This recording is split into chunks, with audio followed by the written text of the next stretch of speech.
ẹ fààyè gba àwọn ọmọ Nàìjíríà tó fẹ́ kàwé pẹ̀lú àwọn ẹbí wọn o. Ẹgbẹ́ àwọn akẹ́kọ̀ọ́ pàrọwà. Ẹgbẹ́ àwọn akẹ́kọ̀ọ́ lórílẹ̀‐èdè Nàìjíríà National Association of Nigerian Students (NANS) ti ké síjọba ilẹ̀ United Kingdom láti yí òfin tuntun tí wọ́n ṣẹ̀ṣẹ̀ ṣe padà nítorí nǹkan tó lè da mọ̀lẹ́bí rú ni. Nínú àtẹ̀jáde tí wọ́n fi síta lọ́jọ́ Ẹtì Friday ọjọ́ 26 oṣù karùn-ún ọdún yìí ni wọ́n ti ní irú òfin bẹ́ẹ̀ kò tilẹ̀ gbọdọ̀ wáyé dépò pé yóò fẹsẹ̀ múlẹ̀ nítorí okùnfà ìpínyà láàrin lọ́kọláya ní òfin ọ̀hún. Lọ́jọ́ Ìṣẹ́gun Túsídẹ̀ẹ́ ọjọ́ 23 oṣù karùn-ún ọdún yìí níjọba United Kingdom gbé òfin tuntun jáde pé láti inú oṣù kìíní ọdún 2024 àwọn kò ní fààyè gba àwọn akẹ́kọ̀ọ́ láti ilẹ̀ Nàìjíríà àtàwọn orílẹ̀-èdè míì nílùú àwọn láti kó àwọn mọ̀lẹ́bí wọn dání tí wọ́n bá fẹ́ kàwé gboyè ìmọ̀ ìjìnlẹ̀ kejì àyàfi àwọn tí wọ́n fẹ́ gboyè ọ̀mọ̀wé PhD nítorí bí ìyẹn ṣe máa ń gbà tó ọdún 3 sí 5 kí wọ́n tó parí.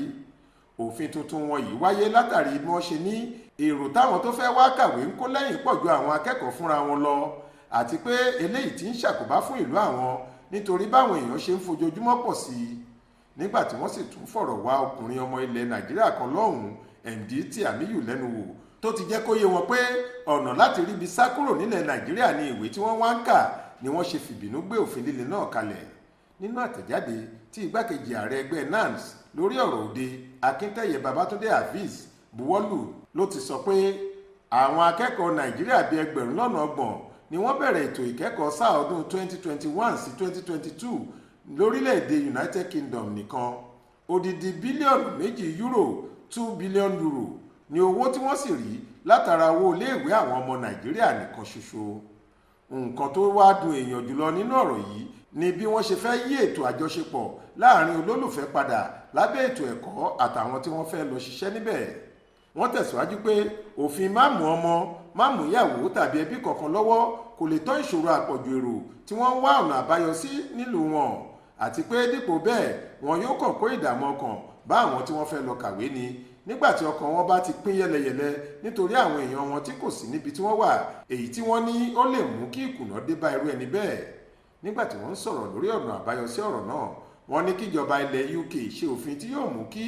àárín ẹbí dúró re kì í ṣe èyí tí yóò tú ẹbí ká kí àjọṣepọ̀ àárín ilẹ̀ wọn àtàwọn ọmọ Nàìjíríà tó fẹ́ lọ kàwé lọ́dọ̀ wọn má bàa bàjẹ́. Wọ́n sọ síwájú sí i pé òbítíbitì owó ló ń wọ àpò ìjọba wọn látara àwọn ọmọ ilẹ̀ míì tó ń wá kàwé nílùú wọn kí wọ́n ro gbogbo eléyìí kí wọ́n sì gba àwọn èèyàn láàyè láti máa wá pẹ̀lú mọ̀lẹ́bí wọn. Bákan náà ni wọ́n rọ iléeṣẹ́ tó ń rí sí ọ̀rọ̀ ilẹ̀ òkèèrè nílẹ̀ Nàìjíríà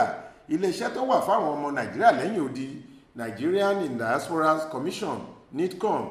àtàwọn ìkàn míì pé kí wọ́n bá ìjọba ilẹ̀ United Kingdom sọ̀rọ̀ láti yí òfin tó lè da ibi rú tí wọ́n ṣe ìyípadà.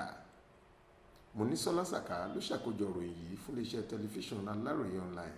Faith Adébọ́lá ló kà á sétí ìgbọ́ yín.